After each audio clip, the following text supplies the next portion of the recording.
La guerre n'a pas un visage de femme, c'est une œuvre de l'autrice biélorusse Svetlana Alexievitch qui a été récompensée pour l'ensemble de son œuvre mémorielle par un prix Nobel de littérature. Et là, c'est son tout premier essai documentaire qu'elle réalise dans les années 70, tout juste sortie de l'université, où elle va recueillir le témoignage d'anciennes combattantes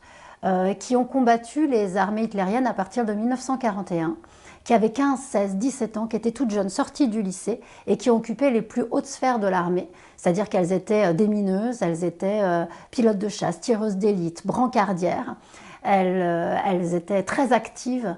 sur le front et elles ont vécu une seconde guerre puisqu'à partir de 1945, on leur demandait de se taire. Elles ont été décorées, mais elles ont été invisibilisées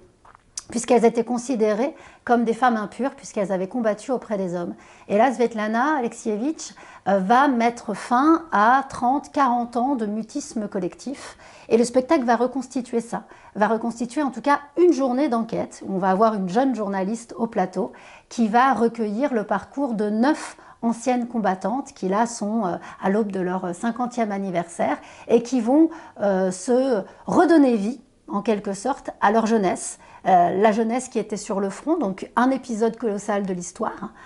qui est la Seconde Guerre mondiale, mais aussi leur propre jeunesse, et comment une jeunesse résistante a continué à être frondeuse malgré la barbarie qu'elles ont vécue. Évidemment que pour les actrices, pour toutes les créatrices, pour les adaptatrices qui m'ont accompagnée sur cette création, on est dans l'entrechoc de l'histoire, puisqu'on a 1945, on a 1975 qui est le moment de notre fiction qui se passe à l'intérieur d'un appartement communautaire soviétique, et puis on a évidemment aujourd'hui et 2025, puisque c'est le 80e anniversaire de la fin de la Seconde Guerre mondiale, et que malheureusement le monde et l'Europe est touché aujourd'hui par les guerres, et ces parcours nous traversent avec le temps présent et tout le travail mémoriel des guerres qui ont constitué toute l'histoire du XXe et du XXIe siècle.